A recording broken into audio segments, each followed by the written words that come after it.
Throughout these modules, we have emphasised that cultural competence starts with you, that you have to understand yourself as a cultural person and how you are positioned in the society in which you live.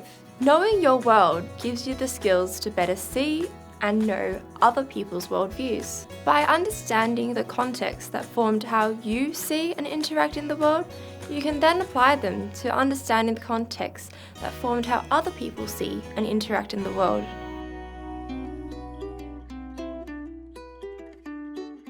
I read extensively online. I talk to people when I can.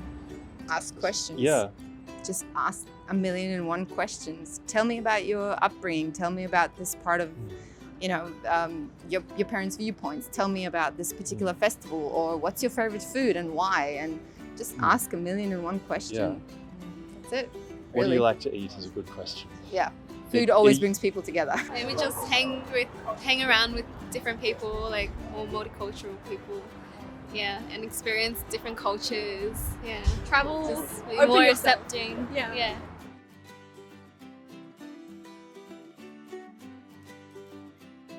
You feel a part of the community when someone expresses an interest in your family or your family's background and history.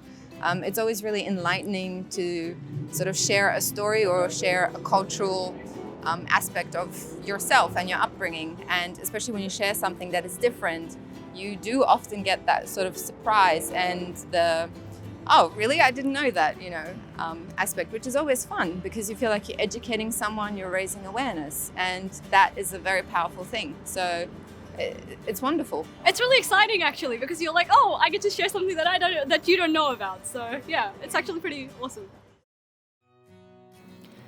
In a university context, one important way for us to see the world of others is to appreciate that knowledge is culturally constructed and that we all have different ways of knowing, being and doing.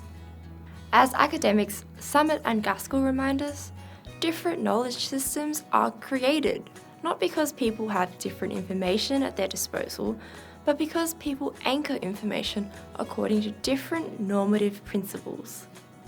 Here at the university, recognising different knowledge systems is crucial if we are to work together in a culturally competent way. This can be hard because each discipline has its own knowledge system, and individuals bring their own knowledge to their studies and workplace.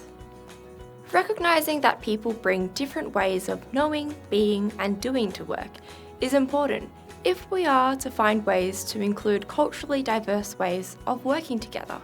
To explain what we mean about how different knowledge systems can operate, Professor Juanita Sherwood at the University of Sydney will talk about the approach she takes to research, which is a different approach to Western methods for doing research. She calls it a living method.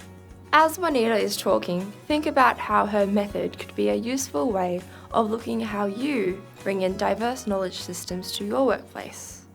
To explain what I mean about different knowledge systems and how they can operate at the university, I'll talk about the approach I take to research, which is a different approach to a Western methodological way of doing research.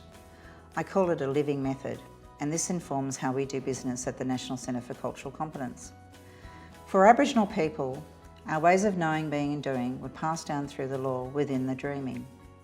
There are multiple Indigenous sources of co-generated knowledge transmission, which are represented in a series of circles to show the connection and synergy within each layer of sources. The centre circle encompasses me, the collaborative cultural learner. The following encircling layer represents Indigenous communities and participants who provide the contemporary living knowledge related to power differentials and law. The next layer represents the elders who provide the practical knowledge, transmitting and translating the metaphysical and spiritual knowledge from the outer layer into Aboriginal ways of knowing, being and doing.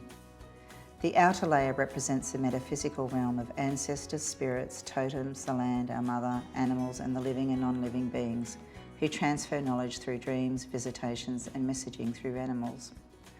Circles are symbols used within Indigenous cultures to illustrate the holistic nature of our ways of knowing, being and doing. The spiral in this model indicates that the system is not closed or static, highlighting the ongoing process or processing required to comprehend and then co-generate knowledge. It also symbolises my learning journey, as this is my method of learning and growing. I'm the very small and central circle informed by many layers surrounding and holding me on the journey of decolonisation. This is a journey that is never completed. It is a continuum of living in two worlds.